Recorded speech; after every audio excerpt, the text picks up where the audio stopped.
நடிகை சாய் பல்லவி தமிழ் மட்டுமில்லாமல் தெலுங்கு, ஹிந்தி மொழிகள்லையும் பிஸியாக நடிச்சிட்டு இருக்காங்க. பாலிவுட்டில் அவர் நடித்து வரும் ராமாயணம் திரைப்படம் பிரம்மாண்ட பட்ஜெட்டில் உருவாகி இருக்கிறது. தமிழ்லையும் அவர் D55 உள்ளிட்ட படங்களில் கமிட் ஆகியிருக்கிறாங்க.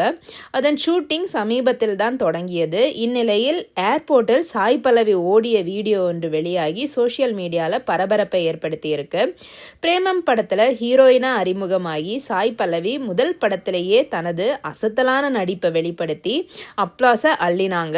ரொம்பவே கேஷுவலான காஸ்டியூமில் யதார்த்தமான நடிகையாக வலம் வந்தாங்க.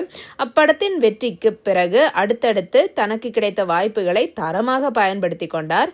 அதன் காரணமாக அறிமுகமான சில காலத்திலேயே குறிப்பிட்ட அளவுக்கு ரசிகர் வட்டாரத்தையும் பெருக்கிக் கொண்டார் என்பது குறிப்பிடத்தக்கது.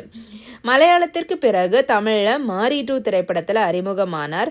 அப்படம் தோல்வியடைந்தாலும் வழக்கம் போல தனது பவர்ஃபுல்லான பெர்ஃபார்மன்ஸ் மற்றும் நடனத்தால் அந்த படத்திலையும் அவருக்குன்னு தனி ஒரு இடத்தை பெற்றிருந்தாங்க. அதனை அடுத்து செல்வராகவன் இயக்கத்தில் NGK படத்தில் நடிச்சிருந்தாங்க. அந்த படமும் சொல்லிக்கொள்ளும் அளவுக்கு வரவேற்பு கிடைக்கல.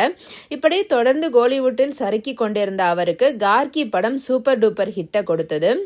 மலையாளம், தமிழ், தெலுங்கு மொழிகளை தொடர்ந்து தற்போது பாலிவுட்டுக்கு சென்றிருக்கிறார். முதலில் அவர் ராமாயணம் படத்தில் தான் அறிமுகமானார். ஆனால் அது ரிலீஸ் ஆக தாமதமாகி இருக்கிறது. அதற்கு முன்னதாகவே ஏக் தின் என்ற படம் மே 1 தேதி வரவிருக்கிறது. தமிழ் உள்ளிட்ட மொழிகளில் எப்படி தனக்கு ரெஸ்பான்ஸ் கிடைத்ததோ அதே போன்ற ஒரு ரெஸ்பான்ஸை பாலிவுட்டிலும் பெறுவார் என்று எதிர்பார்க்கப்படுகிறது. அவரது இன்னொரு ஸ்பெஷலாக பார்க்கப்படுவது நோ கிளாமர் பாலிசி. இதற்கிடையே சிவகார்த்திகேயனுக்கு ஜோடியா அவர் நடித்த அமரன் திரைப்படம் மெகா பிளாக் பஸ்டர் ஆனது.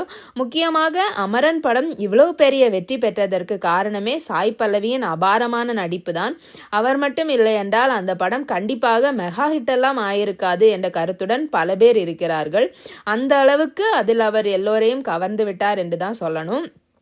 அடுத்ததாக அவர் தமிழில் தனுஷுக்கு ஜோடியாக D55 படத்தில் நடிக்க கமிட் ஆகியுள்ளார். சமீபத்தில் தான் படத்தின் ஷூட்டிங் தொடங்கியது.